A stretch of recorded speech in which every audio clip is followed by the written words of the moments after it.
As we close out the year, we're resurfacing a small handful of conversations from the TP&R archive that best reflect what this show exists to do: create space for thoughtful disagreement, moral seriousness, and the hard work of living together in a pluralistic democracy and hopefully having some fun in the process. Thank you to Pew Research Center for making today's conversation possible, and to our good friends at the Village Square for being such wonderful supporters of this program. Whether this is your first time hearing this conversation or you're returning to it, I'm really glad you're here. Now let's get right to it.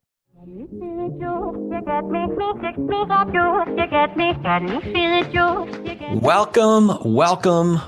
We are talking politics and religion without killing each other. I'm your host, Corey Nathan, and it is an honor to be a part of the Democracy Group, a network of podcasts that examines what's broken in our democracy and how we can work together to fix it. Remember to do all the things. Subscribe to our YouTube channel, follow us on your favorite podcast app, review the show, give us a rating and a review, and join our Patreon. All this stuff helps so we can continue having great conversations like the one we're having today with Mónica Guzmán. Moni Guzmán is Senior Fellow for Public Practice at Braver Angels, host of the podcast A Braver Way, founder and CEO of Reclaim Curiosity, and author of a book that we often refer to on this program, I Never Thought of It That Way: How to Have Fearlessly Curious Conversations in Dangerously Divided Times. And perhaps most notably, Moni plays a barbarian named Shadrach in her Besties Dungeons & Dragons campaign. But all of Monica's work is around helping to depolarize America and bridging political divides. I'm so grateful to have you back on the program, Moni. How you doing?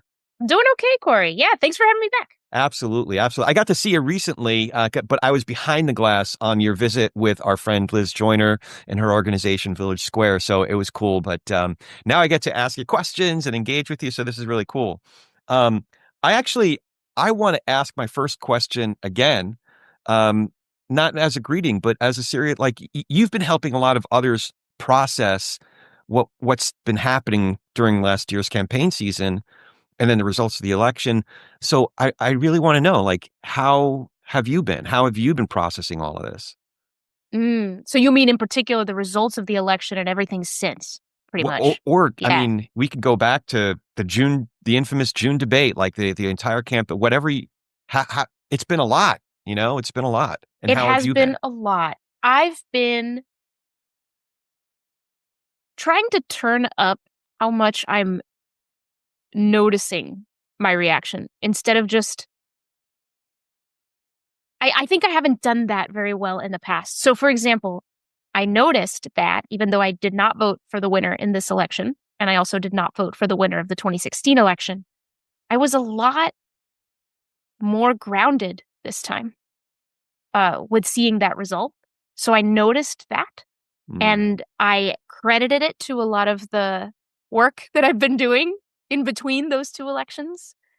I noticed that I did have this instinct that whenever something starts to build up in me as anger, rage, or confoundedness with something going on in our politics recently, it's like I have a radar, like a sensor for when that negative emotion, that anger or that rage or that confoundedness has sort of tipped a little bit too much, has gotten too big without my talking to someone who's on the other side. Okay. So it's like I have this sort of radar of you're getting pretty incensed for not having any perspective from the other side. What are you going to do to go get that? And then I go, oh, okay, might be time to, talk to my parents. But more recently, I've just gotten a lot of friends who look at politics very differently in the intervening years. And so I've literally called them up or texted them and been like, can we talk about this? What do you think about this? So that's been great because basically it's like my temperature goes up, up, up, up, up. And then I get new perspective and it cools down a bit. And I know from a more centered place what I don't like, but I've checked it. I've checked it with different perspectives and people that I respect. And I'm like, oh, there's this different way of looking at it. So maybe it's not all crazy or whatever. And it just keeps happening over and over again.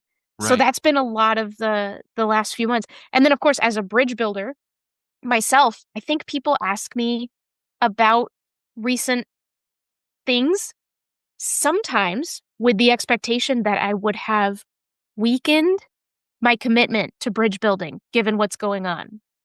And just the opposite is true. It's a lot stronger than it's ever been. This sense that, no, it's absolutely critical that we connect with folks across the divide. I'm not, for myself, seeing any reason to stop doing that or to switch, strategies to that degree. So yeah, and of course it's largely folks on the blue side who would ask the question in that way. Mm. So two questions about that. One is, it sounds like when you find yourself getting ratcheted up, as you describe it, you do what in other fields might be called noting, but in your line of work, it sounds like, and correct me if I'm wrong, it sounds like because you can imagine yourself in the shoes of friends that you've made who have a very different perspective than you, who voted for a different, in this case, different presidential candidate than you did. And by doing that, by imagining yourself in their shoes, observing your behavior, it's almost like it allows you to not be consumed by that anger or that fear. Is that a fair way to put it? You're kind of uncoiling and just kind of noting it as opposed to being consumed by those. Yeah. No, I think that's right. And I hadn't thought of it precisely in the way you say, where I'm looking at myself as someone would look at me with that different perspective.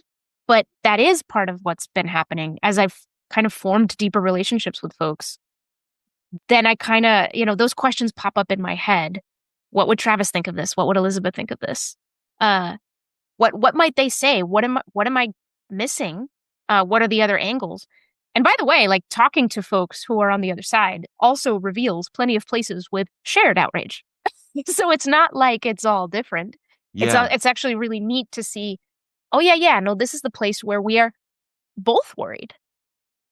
So I have so many questions now. Okay.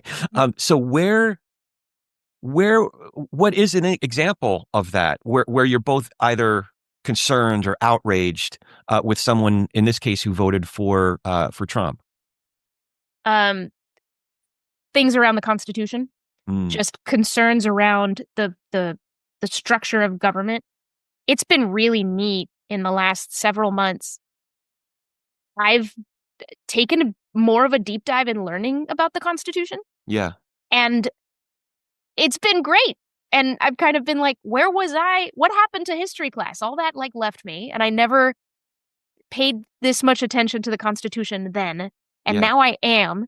And it's so cool. And the founders were so aware of how corrupting power can be that they created a systemic kind of way for everything to check itself. But they also had they put in certain things into the design. And the chief thing that outrages me these days, that I have found plenty of conservatives to agree with me on, is Congress. Like, They're just abrogating their responsibilities in so many ways, right? So I've talked with, so for example, conservatives I've heard from, many of them are angry with Congress, even if they are excited with Trump and the executive branch right now, because they know that governance by executive order is not only not sustainable, but not representative. It's not sustainable because the next party to get power is just going to undo everything. So what was the point of that? And also, it's not representative. That president is acting kind of on their own volition and on a partisan way. But only when something comes through Congress do we know it's truly representative. And conservatives and liberals across the country, really do respect the democratic republic we're in. So that's been a really great point of common ground.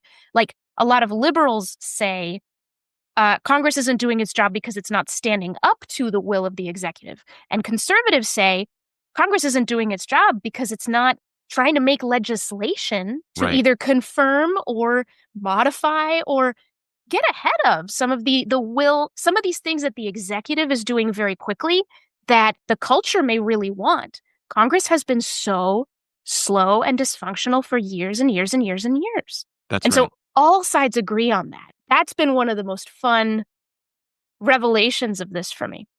Yeah, so there was a fellow on one of the episodes right after the election of A Braver Way, and he is a self-proclaimed, enthusiastic Trump voter.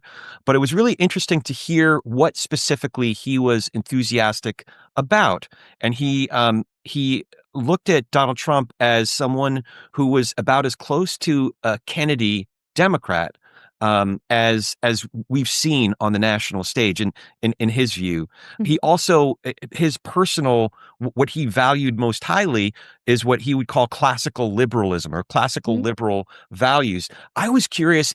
I'd be curious to circle back around. I don't remember the fellow's name, but to circle back around with him because some of the actions of the Trump administration here over these first couple months have been a direct attack on First Amendment values, freedom of the press, freedom of redress of grievances, freedom of assembly, freedom of speech, as well as that balance of power. Like, oh, Congress, that's cute, power of the purse. Yeah, we're going to kind of ignore that, So I'd be curious to circle back around and see if he said, in that panel conversation that, hey, listen, if these things don't align with my classical liberal values, I'll be the first one to stand up. Not that I want to prove a guy wrong, but it was it was a different profile of someone who checked that box for that presidential candidate. Yeah. And then the way things have actually gone here over these first couple months. So yeah. I'm curious if whether it's a sort of follow-up conversation with that individual. I mean, he's been one of the people in the last few months that I've called just one-on-one to chat. Yeah. And it's been great. Also in that episode that you're referring to, his name is Travis. Travis talked about how, in his view, you know how the Democrat side, the blue side, around the election, I mean, both sides were saying this of the other side. But my side, the blue side, was really saying this very strongly, that we got to save democracy. That the other side represents a threat. Trump represents a threat to democracy. And in Travis's view, democracy's already been stamped out. Free speech has already been just so disrespected. So he sees Trump as someone who's going to, bring more of a respect for free speech. So he looks at it in a very different way, where for him, his views on COVID, for example, and which views the social media platforms did and did not allow to traffic on their sites, and how much that impacted which ideas could be circulated and which couldn't. The ways that, he talks about the executive branch and how big it's gotten, which is one of the things Trump is addressing. So if you're on the right, one of the reasons you'd be really excited about what's going on is because it's a lot easier to add complexity to the government than to subtract it. And there's a lot of folks, the way they see it, and I see the logic in this, there's a lot of folks who work for agencies in the executive branch who end up having a lot of power over the American people, for example, with COVID policy, who were never elected. They were never elected. And so there's been a lot of resentment built up over that. So he sees that also as a kind of attack on democracy, because you have a lot of folks who are unelected and aren't working through a representative process like legislators in Congress, who get to make policy that can really impact people and maybe hurt people the way he would see it. Then you're already curtailing, free speech. You're already making a lot of folks unheard and unrepresented. So I think that's what he would say, is that if the assumption is that Trump is attacking free speech in all his actions, he would come in and say, actually, I think some of the things he's doing are actually aimed at liberating some forms of expression that he and other folks who would see things his way think have been threatened for a long time.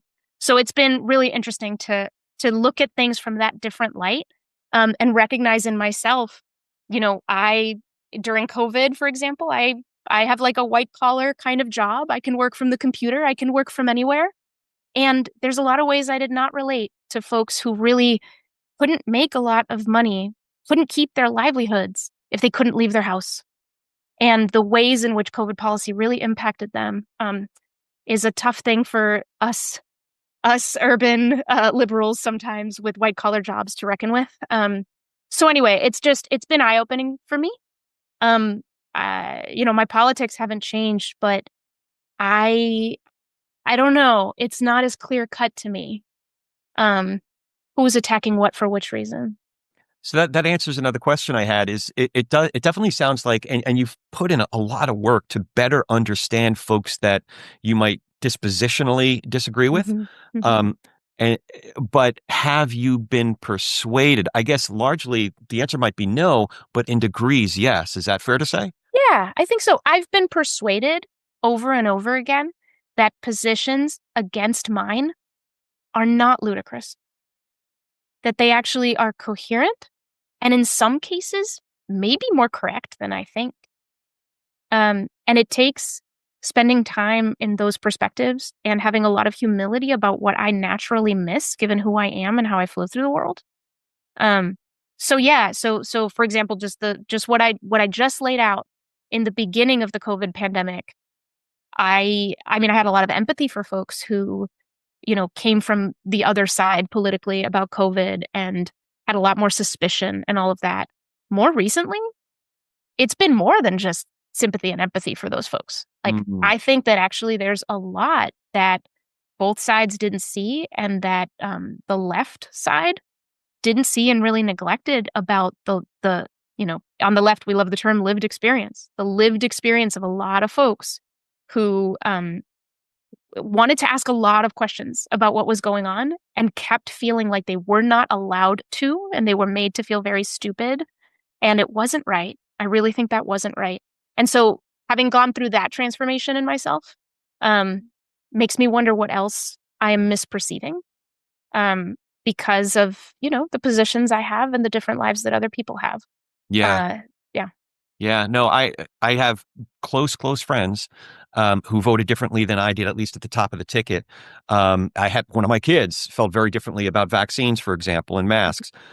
So there are people I love that I don't want a decision or a position to get in the way of our relationship. And in fact, I want to understand it better because I want to see where my blind spots are.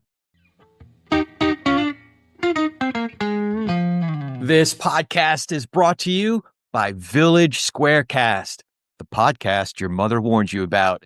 It takes topics you're not supposed to discuss in polite company, politics, religion, and race, in conversations between people who don't look or think alike, with respect, friendship, and even laughter. So you can see why I love this organization and what they're all about. Over almost 2 decades, the Village Square has hosted hundreds of gatherings with tens of thousands of people in bars and churches and even in the middle of a downtown street. If you've been listening to this program, you probably recognize the name and would be familiar with my dear friend, Liz Joyner, the founder and president of Village Square. On their podcast, Village Squarecast, you get to listen in on these events and all the great conversations they've been having. They're doing it the right way. They really are. So check it out on Village Squarecast, wherever you get your podcasts, and check out their website at villagesquare.us. That's villagesquare.us. While you're there, you could sign up for Village Square's newsletter to stay up to date with everything happening there. That's villagesquare.us for the website where you can sign up for the newsletter and Village Squarecast and all the podcast apps. However, you said that it's healthy to come to the conclusion that this position or this decision is not ludicrous. However, do you have boundaries? Are there limits to that? Yeah. I've been Yeah. grappling with it. Just to give you context, I've been grappling with this.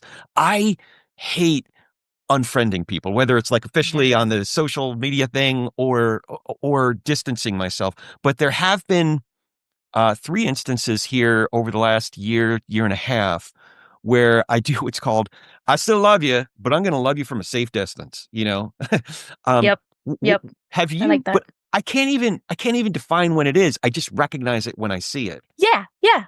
Have you That's it. defined that for yourself or? That's it. Um, I think that's so interesting, and I've thought about this more and more recently because I am afraid, and I've been afraid since I started doing this work, that I am completely wrong. That when people say that doing bridge building work distracts you from the work that you ought to be doing, which is more about advocacy and attack of the opposition, Obviously, the work that I do would really encourage me to find arguments against that. Yeah. But I always wondered if I'm completely wrong. How would I know? How would I know, right? When more understanding is not going to illuminate things, when no, actually something about this is crystal clear, and now it's time to take an action rather than just have a dialogue, right? Mm-hmm. And so when would that moment come? I just recently had a fantastic long phone conversation with a fellow bridge builder. She's amazing. And we both were kind of wrestling with that with each other. How would we know? What would be that moment? And, we talked about some of our concerns about the overall thing. And I think the thing I'm most scared of is that I, what if I am so hesitant to be too certain about things that I wouldn't know a clear line when I saw one. Mm-hmm. And that's a fear of mine. So I guess I'm kind of taking that as a form of vigilance. Like, I kind of believe that when you are worried about something, then you're probably looking out for it. But here's the other thing. I see a lot of folks drawing those lines pretty quickly. Yeah. Cutoffs within families and friendships are spiking again. No surprise. They're mostly initiated by the blue side, which has always been true. And so we're seeing that more and more. And I certainly don't want to go too far on that side either. Yeah. Because that is too often a reflex, and it is far too often an excuse. And people make their judgments and make their calls and draw those lines just too easily without stepping into the other perspective to see, again, that not only is it not ludicrous, there might be something to learn here, yo. Yeah. Are we sure about this? And yeah, I think one of the major things that I see people so afraid of is, that it's all falling apart, that there's threats and attacks to really, really important pieces of our government, which may be true. That may be true. But I don't want to feel too confident about that if I'm too siloed around that conversation. I refuse to do that. Yeah. So do I have boundaries? God, I hope so. Mm-hmm. But I can't name them for you right now. And I it's a little bit like you said, I'll know it when I see it. Yeah. I am afraid that I won't. I am. So But I hope that vigilance means that I will. I could give you a couple of examples that I'm still pretty sure were the correct calls in the instance. So I grew up in an observant Jewish family going to an Orthodox synagogue before I became a Christian.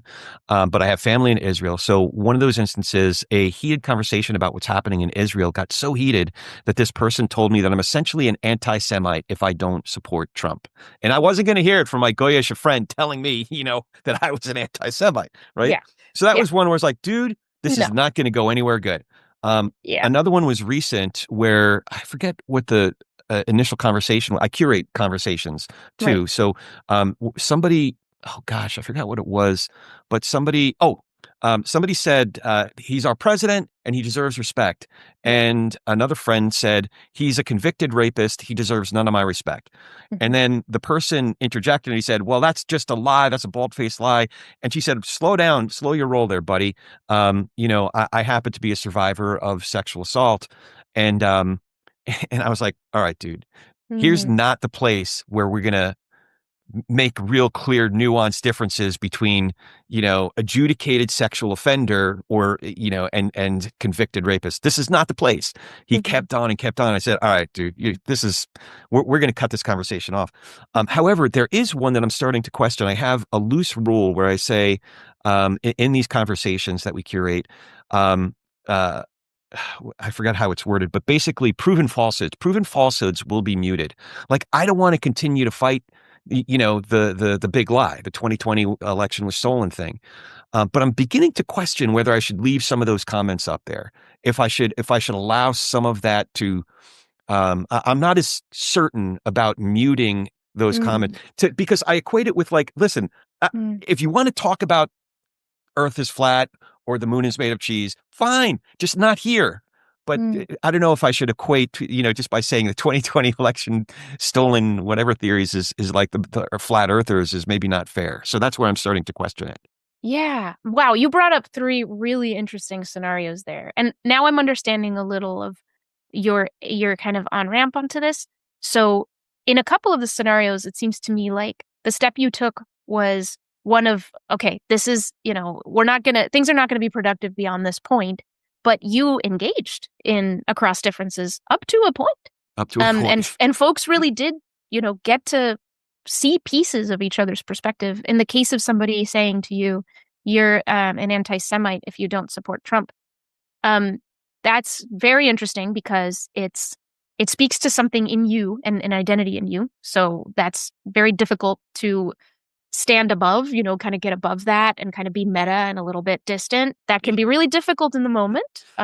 First of all, I think it is possible to be curious about that. I recently talked to this bridge builder who I'm so inspired by. His name is Ryan Nakade. And this was a quote that came out of his mouth. He said, what did he say? Oh, how did he put it? It was something like, oh, if they say racist things to me, that's great. That's who I want to talk to. And I was like, wow. He's a remarkable person. That's like Daryl Davis. Like he just sends himself into the fire. Yes, do exactly. it, baby. He really connects with Daryl Davis. He grew up in a Buddhist monastery. He has a pretty strong sense of internal resilience, so that he wants people to call him names. Why? Because he finds it fascinating to then, he won't react. He won't react negatively. Yeah. He knows that about himself. So he finds it fascinating. Like, yes, call me names, yell at me, because then I'll come in and I'll start asking you questions and you will have to face whatever it is in you that wants you to yell at me. You don't know me, So, boy, now that's pretty supreme. That's pretty superlative. But what it demonstrates to me is if one person can do that, can the rest of us do a little more than what we think we're capable of? Is sort of the end message. But I do believe that not only is it possible to be curious even in those situations, but it's extremely illuminating. When somebody gets to that point of, you're an anti-Semite if you don't support Trump. Whoa, where did that come from where it was so strong? I want to know the stories. I want to know what they've seen that led them to that got them to be that firm. I find that interesting. Now, that person may not want to share with me, and I, for sure, if I have the identity that they're talking about, I may not be interested in listening. But at least in this sort of meta level, boy, is that interesting. So that's one. And you talked about, tell me more about this. You facilitate, you moderate conversations. You have been muting any comments about the 2020 election. Because proven falsehoods are muted. That's the policy. But now you're wondering if you should let some of them go through. Did I get that right? I'm questioning my own judgment about what are proven falsehoods. Like, I didn't want to continue having debates about vaccines. I didn't want to air conspiracy theories. But I question my own ability to be the judge of that, as well as, and let's say I am wrong about one of these. I make an error in judgment. Is the damage that I do in terms of someone's perception of freedom of speech, am I doing more damage to their perception of this forum as a forum to exercise our freedom of speech and our freedom of engagement, freedom to engage?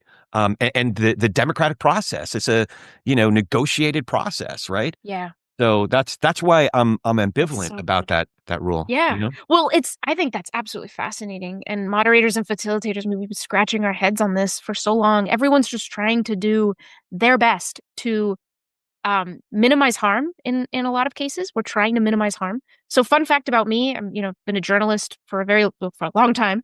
And I was on the Society of Professional Journalists Ethics Committee for a while. And we ended up doing this pretty big revision of the Society of Professional Journalists Ethics Code, which is used by a lot of news organizations everywhere. And so, boy, did I spend a lot of time thinking about that principle of minimizing harm in the ways that journalists cover stories, how they treat sources, how you check for accuracy and how you behave ethically around folks. It was just like a big part of my journalism work was all of that. And so coming back here, I think it is really important to invite the doubt in these exact scenarios that you're talking about.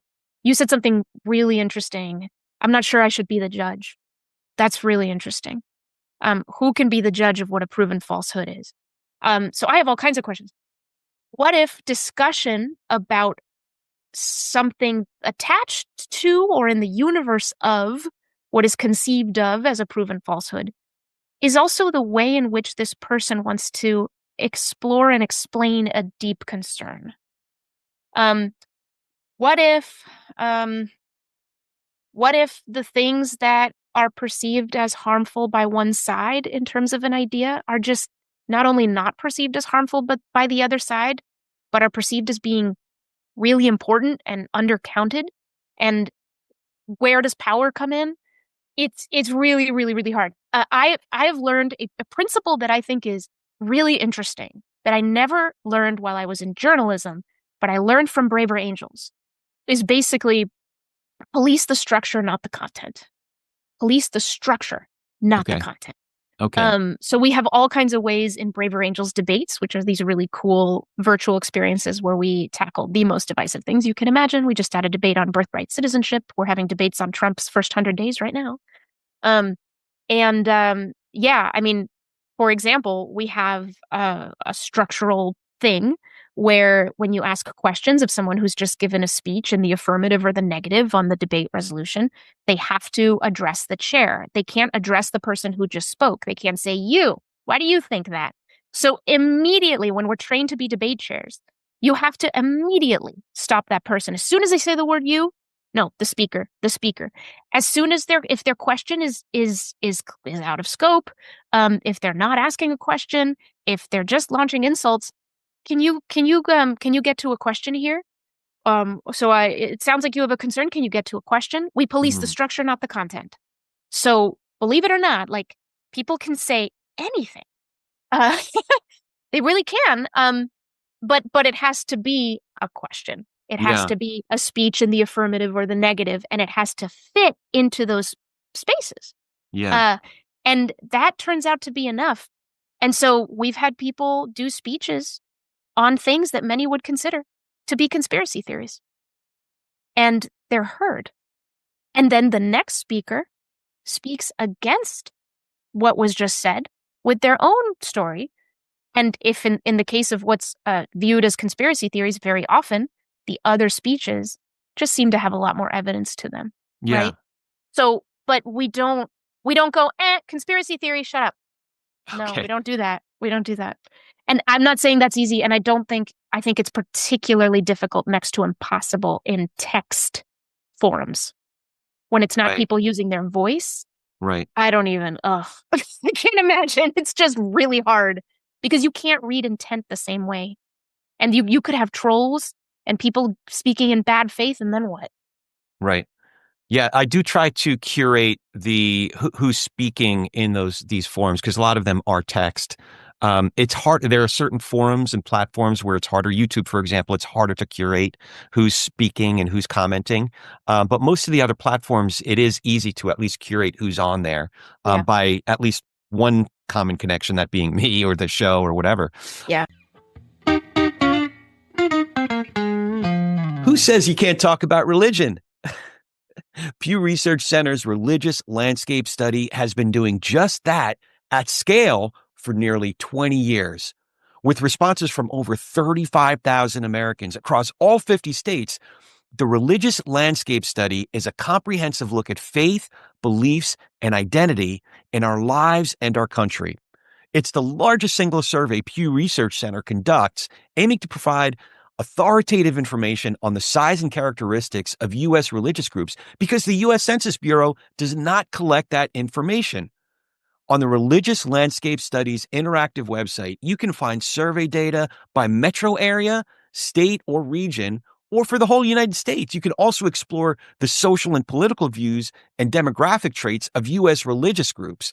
I've been using it myself in preparation for a lot of the interviews we do here on TP&R. Pew Research Center conducts high-quality research to inform the public, journalists, and leaders about the issues, attitudes, and trends shaping our world. Studying trends in U.S. religion is a key part of the center's long-standing research agenda. To learn more about the religious landscape study and dive into the data, visit pewresearch.org/RLS. That's pewresearch.org/RLS. It's interesting because, to your point, I have discovered opportunities within the whole big lie stolen election thing. And that is to start to find points of agreement. So, for example, Yep.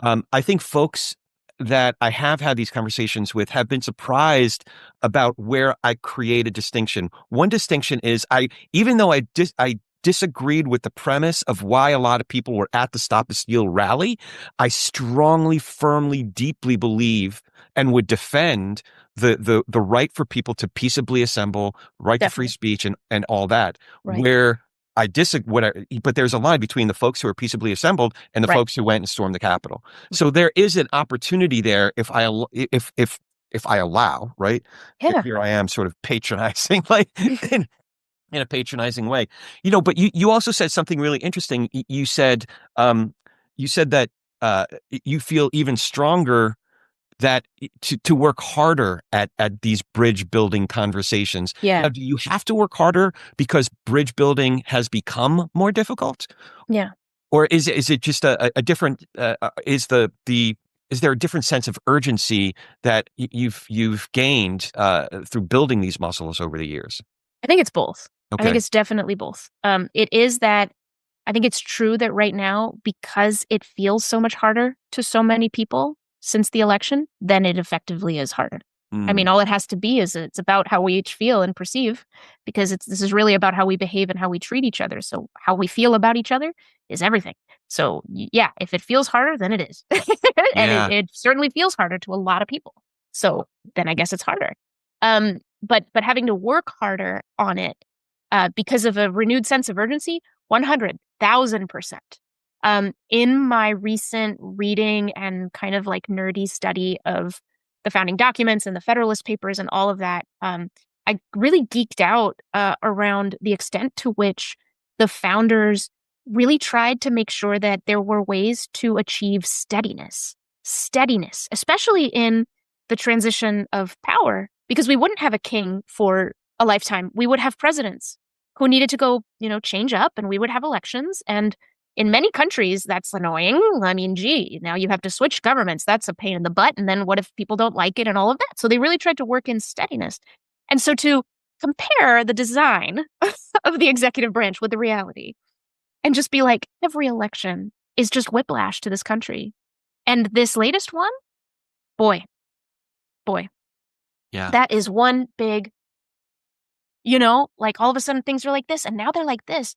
That's wacky. And it reflects a sense of, to me, it comes so much from our polarization and the toxicity in our polarization because we just, when one side takes power, they want to undo everything that the other side did. And that's partly because apparently what the other side didn't persuade anybody, And why didn't it persuade anyone? Maybe because we're not talking to each other. I don't know. Maybe because we've stopped trying. Maybe because we're mostly shaming and condescending and hating on everybody. Maybe that doesn't work. Maybe that's actually really dumb. There's, and I don't mean to dismiss, like, I know how that can sound, but I don't mean to dismiss. Look, there's plenty of times in our history, and maybe we are in one now, where, it's time to just like put down the mic and get more serious about something. But I don't want to think that we're at a point of war. I don't want to think that. I don't think it's true. I don't see enough evidence for it. I think some people do. And they're already seeing, this maps right onto this dictator. This maps right onto the authoritarian playbook. And therefore we gotta do something different. But I would say even in the case that it does map onto those things in some way, can we combine action with dialogue? Please. So please. You did, or I think somebody was quoting you. Actually, you know what? It was on a Substack I was reading. Across Differences. Mm-hmm. Beth Mallow has this great Substack called Across Differences, and she was talking about you. She said Here's a quote. Monica said that dialogue without activism can be like navel gazing, excessive self-contemplation and intellectual exercise, yet activism without dialogue, it's reckless, uninformed, and doomed to fail. What do you mean in this instance by activism? Yeah, I mean, I'm not being very clear about the scenarios that I've heard others paint, that kind of gets, folks' pulse up. But I don't know. I suppose listeners can kind of fill in Yeah, the blanks with their own nightmare sure. scenarios. Yeah. But it's the kind of thing that makes folks really wonder if the only response is what they think of as activism, which and activism in the way that it's typically conceived of is not um, largely about dialogue. It's largely about mobilization. It's largely about campaigning for something. It's largely about taking to the streets, figuring out what the tactics ought to be. Is it disruption? Is it protest? Is it, one way or another, it is action that can pierce political reality and do it quickly, right? There's a sense of that. And so that's what I think the conventional understanding of activism is. But I don't think even I don't think that model of activism can be effective in a divided world if it is not making space and leaving energy for dialogue somewhere. And the main reason for that is all the research shows us how prevalent misperceptions and exaggerations are across the divide. Right. All the research shows us over and over and over and over again. When you are in the position of focusing mostly on mobilization, and chances are you are somebody, therefore, who is really activated by a certain cause or an issue, which is great. We need that. Yeah. But what we also know from the research is that the folks who are most partisan on issues may also be the most emotionally activated, may also be the ones who will be the most misinformed about what the other side thinks. Mm-hmm. They might also be the ones for whom the slogans aren't just a way of summing up a nuanced truth, but actually are the nuanced truth. There is no more. You know what I mean? It is easier to fall prey to oversimplification when you're more emotionally activated and when you are more siloed in certain channels. And when you're really, fighting for a cause, you are going to be really vulnerable to misperceptions. So it is so important for you, if you want to change the world, to make sure that you go against some of those instincts to check your understanding of the opposition with the reality. Yeah. You have to do that. And I don't think you can do that by reading the news. That doesn't work. Are you worried that this isn't a David and Goliath thing? This is just a spitting in the wind thing? Like, because there are so many, there's so much working against us. There's been 40 years of acculturation, in my case, in the church, of perceiving the other in a certain way, perceiving anyone on the outside or, in a certain way. And now there's a whole infotainment ecosystem that's building this stuff in. Do bridge builders have any chance? Oh, it's a punch to the gut what you just said, because this is such an uphill battle on so many fronts. Listen, I'm 275 episodes into this thing, so clearly I'm either a fool or a dreamer or some combination of both, man. So, oh man, Corey, I know. No, this is the thing. This is the thing, right? Like the force with which conflict-ridden, dopamine delivering, adrenaline rushing narratives. Yeah. Get out there and get believed. And again, it's not like they're all false. They're not, but they're often, downplaying something important or choosing not to look at something that would really help us get cooler heads and therefore, I don't know, solve things. Yeah. The force of that. And look, like I've been in media for a long time, like I said, and I know this works. Like actually one of my jobs in journalism, I don't think of this proudly, but for about a year, my job was really almost exclusively to get more hits than the other guy. It's a long, sad story. It was just that specific. There was like no shame to it, and there should have been. And I figured out how to do it. I learned how to write headlines that could beat, At that time, it was like the Huffington Post was getting a lot of traffic. I could write the headline on sort of a viral copy paste story that anybody could write as long as they were at a desk long enough and they knew what they were doing. Yeah. Without doing any actual original reporting, just copy pasting enough of the things and then write the headline so that mine would get the attention. And so my website got most of the hits. I know how to do that. It's terrible. It's terrible. But that's what it is. Attention is so important, and it's more important than anything else in media. I do think that a lot of folks want to be well informed, Yeah. but even as consumers, we're fighting an uphill battle. So you mentioned that you're part of a committee or a commission of journalistic ethics. I was, formerly, okay. yes. So as consumers, what are some markings that we can help be discerning for our own information and news and analysis gathering? In other words, like what is good journalism? What are 3 or 5 things that we can look for? Like, oh, okay, this is good reporting right here. Oh yeah, I mean, Isaac Saul of Tangled News says this as well. He's but coming on the program in a couple of weeks, actually. Good, he's the master of this. If in the first 6 paragraphs you're still only hearing about one side, really, of something contentious, that's probably not the article that's going out of its way to try to deliver something nuanced. I see a lot of very emotionally written stories, that just play off as news, but boy, that stuff looks trashy to me, where they just immediately, like, instead of just saying President Trump or former President Biden, they just like slip in an insult as a modifier to that. Get out of there. That's not okay. No, get out of there. You don't need that. Nobody needs that.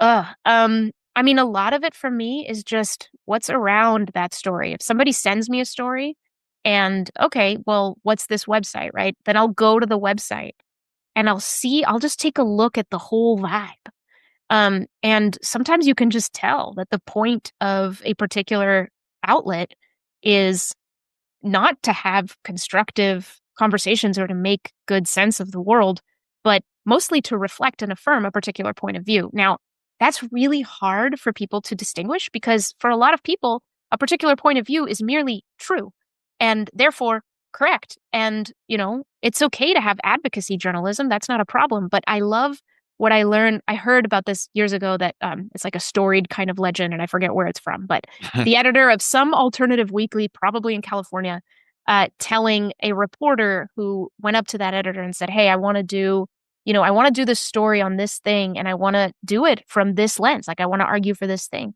And the editor said, "I'm not going to let you write any advocacy story until you have spent like as much time with the other side. Like until you thoroughly understand the other side and you can come to me and explain in as generous terms as you can what's going on that side, then I'll let you write a commentary. I'll let you write an opinion piece." And I think let's skip that part. So I'm pretty sure that's not a very, I don't think a lot of people are holding each other's feet to the fire who write stories to, do you fully and generously understand the other side here? Right. No, what you're doing is in 30 minutes, you're knocking out some opinion piece that's going to get clicks. Yeah. That's trash. That's trash. Don't read it. You know what I loved about, you were on Yasha Monk's podcast recently. What I loved about I think it was fall of 2023, his book, The Identity Trap, came out. One of the things I loved about that book was that he started each section by fairly and thoroughly articulating the positions of other scholars and writers and thinkers that he was going to then interact with. Exactly. And I thought it made his arguments that much more robust. E.J. Dionne has done that for 40 years plus. Yeah. And I really appreciate that. Yeah. Can I really quickly counter my own argument? Because here's where I would say, no, Monica, that's an unrealistic prescription to give to people to avoid those articles, because I've read some of those kinds of articles that people have written with really great like summaries of the other side, and it can take a long time to create. Sure. And the truth is that we want to have conversations where we see our rage and our reaction reflected back to us faster than that.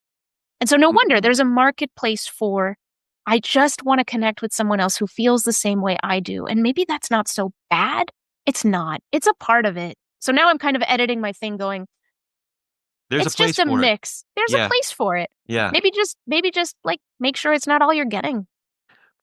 I haven't, I'm so curious about, I'm imagining young Monica, and I'm wondering at what point did you begin to realize that this work was so important to you? Like, were you 18? Were you 22? Were you even younger than that at your grandma's big table? When you Yeah. realized connecting across our differences, bridge building is really, really important to you.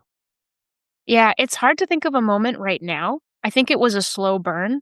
And I do think that a lot of it had to do with the fact that from when I was like 5, 6 years old, I lived in a country I didn't understand where people didn't have to ask me questions, Hmm. but I had to ask them questions. Oh, I had to ask questions of this world that was new to me all the time. I had to learn a new language and try to master it. I had to figure out these different norms and things. And so for the first several years of that, I just felt like I needed to kind of be quiet and cautious and all of that. But over time, I got more confident about, yes, I may be different and I may be a kind of minority, but I have a lot to share. And okay. and the fact that I come from a different country, a different way of viewing things, I started to realize it can add a lot of really fun complexity to the way that the, native born mostly Irish Catholic folks who went to my Catholic school in New Hampshire, and Caucasian, most of them. I was the only Hispanic, like the whole building. Yeah, that it turned out like the things that I held as different were interesting. They were, and it was great. And then I realized, like, oh yeah, where is everybody else's difference? And it was everywhere. It was crawling out their ears. Every person. Yeah. They could all be the same race. Who cares? They're all super different. And there's a lot of ways that I felt similar to them and a lot of ways that I felt different to them. And we liked different things. And some of us wore Zodiac shoes and some of us wore Charlotte Hornet starter jackets and some of us wore Falcon starter jackets. And, and some of us just like behaved as her. And it's just a parade of humanity. I don't know. And then by the time that I did my first journalism internship, which was unpaid at New Hampshire Public Radio, I fell in love with helping somebody else excavate what makes them interesting. There's so many people I think walk around thinking they're boring, Mhm. and they are so wrong. Everyone is so interesting. So it's kind of that. Um, it's just sad to me when we miss so much because we tell ourselves stories that keep the real stories out. Right. And that's awful. That's a tragedy to me. So we're starting to wind down on our time here, but I do want to ask you some practice questions. So what you just alluded to, a lot of questions come with what you would call baggage. You referred to it about a month ago in a talk at Dartmouth, trying to pin you into a corner or judging or leading questions or interrogation type questions. Mhm. Do you have ways of disarming not disarming the question? Maybe that is right. Disarming the questioner or maybe disrupting the interrogation in those instances. And if you do, Mm. like, yeah, how do you Can do it? you can you draw out a little more like about what that instance looks like? So I've recognized that the way that it's really sad, but sometimes I have to learn how to do this in the most painful way possible. So a Mm. lot of conversations, I get to a point where I basically just get knocked out. And usually I'm knocking myself out by making some big, terrible mistake that I really regret, but it gets me thinking for weeks and weeks and weeks, like, what did I do wrong there? Mhm. And one way is that I allowed myself to get caught not in a series of true care oriented questions, right? But in interrogations that are leading me to a certain point. Like they're sort of qualifying me or disqualifying me. Well, you're not really a Christian because X, Y, and Z. They ask me 2 or 3 questions. So Yes. is it something where you just recognize it when it's happening and then you come back with another question, kind of the way that Jesus often did when he was asked an That's interrogative right. question? Yeah. Or are there other tools in your toolbox where you can kind of shift the conversation into something more truly conversational? Yeah, no, that's beautiful. I think if I understand you right, you're asking about. Sometimes I think our conversations we end up in these deep dark tunnels, Yeah. and we can only move one way, and it's not productive. Um, I remember somebody telling me about a conversation they had with their dad, and the conversation like started very interesting and then ended up in this place where the son was telling the father, see, Dad, you say you're conservative, but you're actually progressive because of this, and the dad was saying, no, I'm not, no, I'm not. You know, it's like that is not a productive. No, no, no. You know, Yeah. you can't just be going, no, no, here's what I think progressive is, and you have it, and so therefore you must acknowledge. I think a lot of those kinds of tunnels that start getting really um just come from people being, I don't know, pretty certain about certain things. And they've just said like A equals B, and I've seen A and so B. And I need you to acknowledge that A equals B. And then you just kind of go on. And I think the thing to do, it's a Socratic thing. Does it? Yeah. And you can't just say it that way, usually. You know, you're not Yeah. going to get Yeah. anywhere with Yeah. that. But there's other ways that you can introduce doubt. One of my favorite is just to tell a story, tell the surprising story. My friend Angel Eduardo talks about this, where if you know someone who doesn't fit that profile, if you know a story, you know of a person, you know some situation where A doesn't equal B, you bring up that situation, but be careful. Don't bring up that situation as the final word. As like, see, A didn't equal B over here, because then they'll say, but generally A equals B most of the time. You're just you know, it's like step out of the argument. Step out of the argument and just, yeah, you know, maybe you're right. Maybe you're right about that. I know this person and it you know, this and this happened. And I don't know, it doesn't seem that true for them.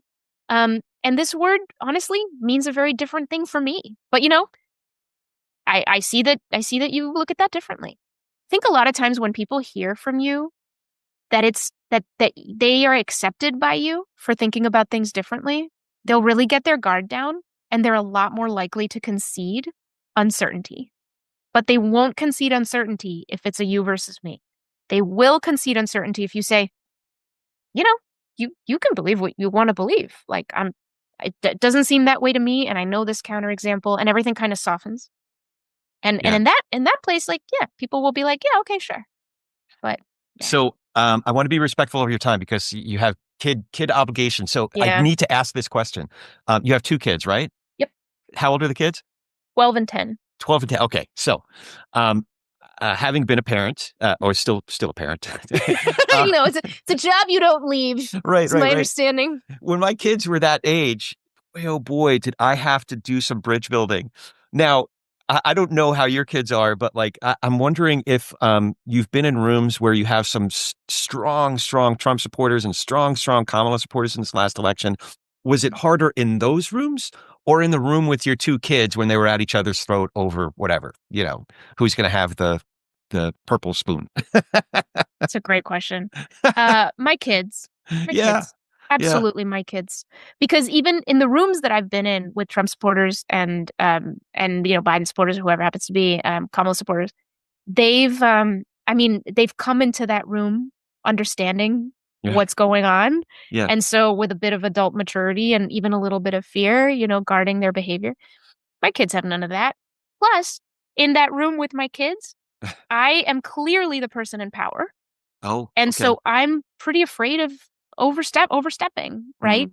I've got so much power over them that if I choose not to listen, then that's the end of that, you know?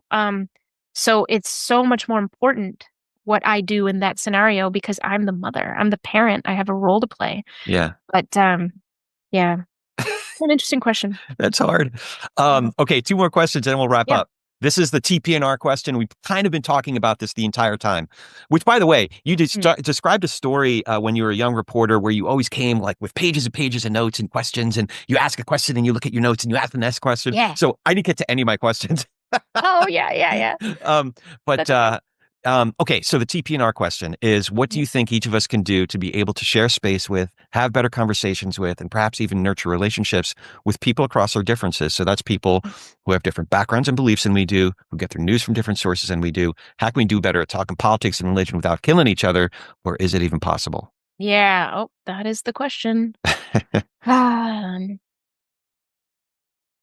what's coming up for me now is, can each of us have some faith in our own constitution. Meaning, if I am interacting, engaging with someone who is of a different faith and it really matters to me, or a different political view and it really matters to me, can I believe that that other person's having a different idea does not do anything to my ability to have my own idea? That there is no stain or taint, that engagement is not endorsement, Mm-hmm. that we're having a conversation. Interesting. We're having a conversation. Right, right. I am not capitulating. I am not resigning myself by asking questions instead of choosing to pour onto you everything I believe. Can we believe that? Right. That I am who I am before this conversation and after and during. And so therefore, let's explore. Yeah. Let's explore. What would that mean? How freeing might that be? And these are questions because I have no answers. Everyone has to figure that out for themselves. But might there be spaces where that can peel open the kinds of possibilities that you didn't think were in front of you? What threat is there? What threat is there really? Yeah.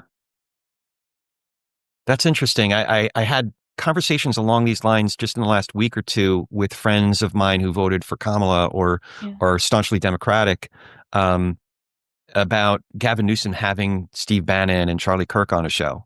Right. And it was about platforming. I said, Steve Bannon, Charlie Kirk don't need Gavin Newsom for a platform. No. Yeah, it's not that. So there are some interesting conversations around that.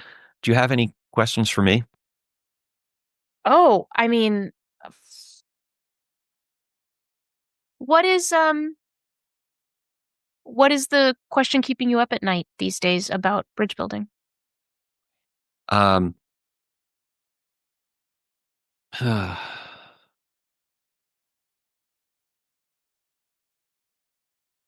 It's more the internal battle, right? And trying not to catastrophize, trying to stay with, because there's a lot to be concerned about that's actually happening right now. To your point about the balance of power, co-equal branches of government, actual material attacks on First Amendment freedoms. But trying not to think that go, 100 steps ahead.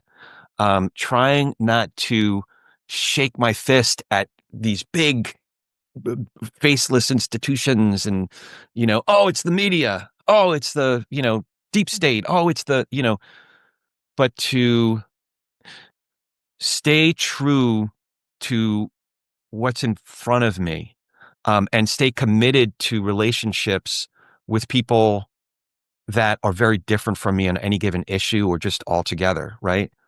And can I do that, right? Not without losing my mind. And I'm not being hyperbolic when I say that. Like, yeah, because I can tweak, man. I can really start to spiral. Yeah, same. So yeah, I hear you. And honestly, like, I think people think that the call here, to be really courageous is to be a Daryl Davis or a Ryan Nakade and kind of do the most extreme thing, cross the biggest bridge you can think of. And honestly, I think in a moment like this, it takes enough courage for many people just not to burn a bridge that they would otherwise burn. Just don't talk to that person for as long as you want, but at least don't tell them you want nothing to do with them. Yeah.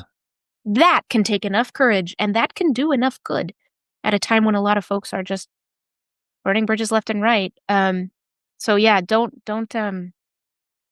sell yourself short, Yeah. Like these things don't have to be giant steps. They can be quite small. Find your edge, push it.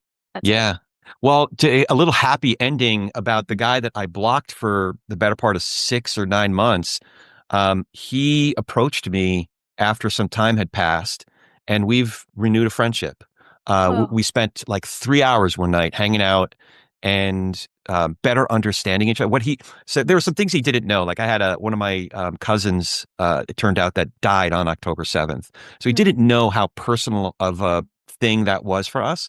But just the fact that we could reconnect and that he gave some space and some time with the express intent of just better understanding each other. Sorry, I realized I've gone way over time here. That's okay. Before we say so long, how could folks follow you, find more information about Braver Angels, A Braver Way, Reclaim Curiosity, and all the great work that you're doing? All that stuff. So braverangels.org, lots going on right now. We're diving right into Trump's first 100 days and the real debates out there. We're having them. Like, join us. It's really something. And then for me and my book, MoniGuzman.com, you'll find me at Moni Guzman on some social media platforms, though I've been a little quiet lately. I will come back, I promise. Gotta know your limits. Gotta know. Yeah, exactly. We covered a lot. Is there anything important we haven't discussed that you'd like to add? No, I love podcasts because there's just no other medium where I feel like I can explore the bright and the dark even inside me. And I think that's really fun. It's so great. Thanks to your listeners for helping you create a space where people can come in and just be who they are in that moment. It's really nice. This is really terrific, Moni. I get to listen to you all the time, but I don't always get to ask you direct questions like this. This has been a real treat for me. So thanks for coming on and spending some time with us. You bet. It was fantastic. Thank you. Absolutely. And as always, if you dig what we're doing, remember to follow the show, write the review, and all the things. All of our links and how you can find us will be in our show notes. And your support really does make a difference. So thank you for all of it. Now go talk some politics and religion with gentleness and respect, and have a great week.